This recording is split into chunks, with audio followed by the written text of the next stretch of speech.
Are there any kind of comparatives between what you're studying and what you're experiencing here with the real estate team? Yeah, so in the Netherlands, obviously there's a lot of different aspects to it, because it's a bit more about taxations of buildings, where it's a focus on. There's also a focus on how houses are being built, so foundations and how which materials to be used. But there's also a lot of how do you connect with a client, how do you sell something, and these kind of things. And with SevenStones, I felt their focus is way more on the people instead of the actual house. Right. And we learned a lot about theoretical stuff about how the house is built and these kind of things.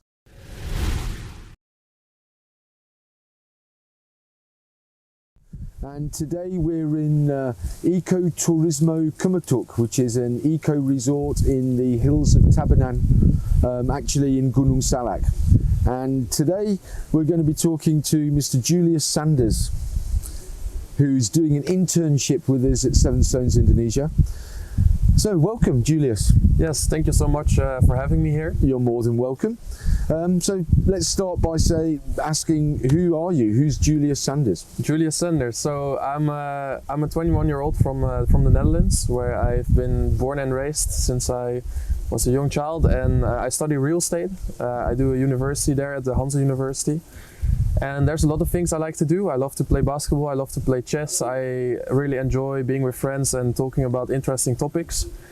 And after I traveled the world when I was 17, and this made such an impact on me that I really wanted to be abroad outside of the Netherlands. So this is the reason why I was like, I want to do an internship in Indonesia. So why specifically Bali? So I've been to Bali before, and I really felt like it's an environment where there's a lot of people who pursue the things they really want to do, and also have a good mental aspect to it, where they're also living for happiness and not just making a lot of money. Right. And I'm able to find these people here, and with that purpose in mind, I thought I would go to Bali, and it was one of the options my university gave me. So why did you choose SevenStones? I didn't choose SevenStones really. I had maybe we chose you. Yeah, maybe. I had 5 options, and I chose one.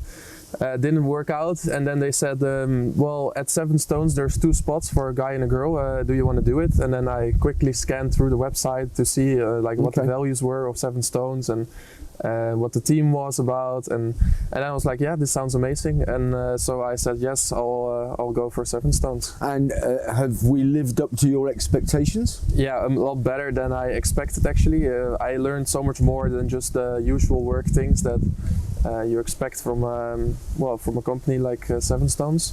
And I learned a lot about mindset, how to connect with people, how you should have the right values in real estate instead of just making as much money as possible, which I think is a good start for me. Very good, very good. And you're studying real estate. Yeah. How long does that take? So you first do 4 years of a bachelor, and then there's a master you can do for international real estate. And a lot of people want to be a realtor, so if you want to become a realtor, you also have to do an actual realtor course to get your certification. Okay. So it can take up to 6 years if you want to be a realtor. Yeah. And why choose real estate? Well, I started with business, international business. For me, it felt a lot like I was being programmed to run in a company and not really make my own decisions, purely how to communicate internally but not really grow. And then it felt for me like something that was a bit boring. And then my dad also started working with real estate. Okay. And my grandpa is actually a realtor. So it kind of runs in the family a bit. It kind of runs in the family. And yeah, I had the goal of wanting to travel the world and not really work for my money, but let the money work for me. Yeah, that's a good attitude. Yeah, so I thought, how can I let the money work for me? And then real estate is something that is the whole world. It's one of the best assets to have. Right. It's something that can generate you income without you actually being there. And it requires a lot of work beforehand, but I feel like when I'm young, I have a lot of time to put in the work now, and then I hope to travel the world around and get different houses in different places. And yeah, with this idea in mind, I was like, I want to just study real estate. And during my studies, I really felt like, oh, I have such a passion for this, and I have a goal that the studying went so easy because you just work on it even when you're not doing it for school. So it helps a lot with motivation and these kind of things. And how the course is 4 years long. How long have you already been studying? So I've been studying now for 2 years. Okay. This internship is the end of my 2 years. Okay. And then next year I'll be doing another research, and I'll be doing a study abroad as well for real estate. And then after 4 years I'm officially finished. So in the 2 years that you've already been studying it, are there any kind of comparatives between what you're studying and what you're experiencing here with the real estate team? Yeah, so in the Netherlands, obviously there's a lot of different aspects to it, because it's a bit more about taxations of buildings, where it's just a focus on. There's also a focus on how houses are being built, so foundations and how which materials to be used. But there's also a lot of how do you connect with a client, how do you sell something, and these kind of things. And with SevenStones, I felt their focus is way more on the people instead of the actual house. Right. And we learn a lot about theoretical stuff about how the house is built and these kind of things. So you think you're going to be able to take some of the experiences that you've had here and make them fit into sort of the theoretical side to things? Yeah, I think it's really useful because in a school setting you obviously don't learn really how you connect with clients, you only read the theoretical stuff. For example, the legal things is quite similar, but here it's way more about how do you approach things, how do you build your own career, how do you make your own decisions that have a good influence. And yeah, I think it's something that's really well adding to each other. Very good. And you've been here how long already? I arrived the 15th of April. Okay. So and I'll be leaving the 13th of August. So it's that's a really quick visit, really. Yes. Sadly, our internships are only 3 months, okay. And a lot of other people have it for 6 months. But yeah, I didn't have the choice. But I made sure I had a month after my internship is done, so I can go on vacation and go to different places. So where are you going after you leave here? Well, I'll leave here from SevenStones around 15th of July, and then I'll be traveling with my parents for a bit. They will come to the island and we'll go to Lombok. And then after I go back to the Netherlands, and I'll be doing more travels, and hopefully also to other countries to study there. Yeah. That's really inspiring, actually. I mean, to be able to learn as you're traveling, I think is a really important sort of mindset to have. I mean, there's a lot of people, we've had interns, for example, in the past, they come over and they just see Bali as a party place, right? And they don't really focus on work, and they're not really interested in anything that we try to show and teach and share and that sort of stuff, simply because they're here for fun more than anything else. So I think it's great that there's folk like you that come out actually and able to balance those things together, you know, because we've had a few drinks together. Obviously, we also do that. Yeah, it's not. But you're also kind of diligent in coming into work and getting things done. So it's nice to find that balance, you know. So with all of that, what do you want to do? Where do you see Julius in 5 years, 10 years time? So right now I feel like I'm like doing a lot of things, learning a lot of things, but not actually creating a lot yet. So I'm still learning from people, learning about mindset and how I can do things. And I really want to execute things, so learn in the process of actually making stuff. It's also why I really love to do the podcast, for example, because I'm actually making something that I find really interesting. And then in 5 years I hope to buy land here in Bali and start building my own villas. And perhaps work for SevenStones, who knows? I think if you came back and you wanted a job, I think we would probably offer you a job. Yeah. So that offer is going to be open. Yeah, that would be a great thing. And then I think I can learn so much more from being in the process. I think you'll actually learn from going through that whole process of finding land, buying the land, thinking of what you're going to build and talking to people like Made Sulendra, for example, about the architectural side to stuff. All of that's part of the journey too, you know? Yeah, it's not just about having the house and making the money from it.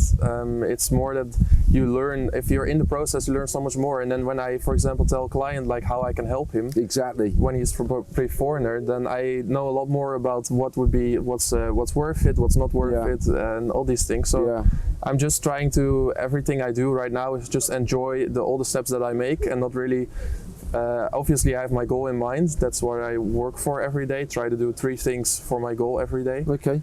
So I have like 5 or 3 goals in my mind, which is that I'm physically healthy and mentally. So I try to do something every day for that. I try to have a goal of having multiple villas that I'm aiming to rent out. So I'm working on that every day. And I try to just grow my appearance in helping other people and influencing people and understanding really the mindset, and also how I can tell someone who doesn't have the mindset in a nice way, how I can help them with that without feeling like, oh, you should do it like this because you're doing it wrong. And there's a lot of kickback with that too, because sometimes it comes across as almost arrogant in a way, you know, like, you know, I know better than you, but that's not exactly what you're saying. No, you know? And I don't know everything. That's like the whole thing. There's always so much to learn, but there's a lot of easy things that you can do, which can really help your mood and help the mood of people around you. I think again that's a positive attitude to have. If you kind of think that everything is a learning experience, it's only the way your mind works, the mindset that you have, that either accepts that choice that it's a learning experience or has an opposite or different direction it goes into. And that's all very much about how you choose to react to an event. And an event could be for like just sitting here, for example. You know, it could start raining here right now and we could either, you know, get really angry that it started to rain, or we could actually just keep on going and get wet. Do you know what I mean? Yeah, that's the fun thing. It's all learning experience. Also, when you have people around you that are like, they get angry quickly or they get annoyed because, for example, the traffic lights are red or you don't get your food in time, but it's all things that you can't really do anything about. And it's really indeed how you think about it. So it's like more like it's a learning thing that I learn now. And do I get annoyed now? No, I can't do anything about it. So let's not be annoyed. We're in Bali, so let's just enjoy the time. Where did you pick that up from? What is that? There was a book called Leven met de wind mee. It's like living with the wind. It was a book that I got from my friends from my student house. They gave to me for Bali. His name is Sam, and he is a bit more already working with the mindfulness, which is really inspiring. And he said, "You really need this." And then I listened to it in the airplane. I was so inspired by all the things that were said.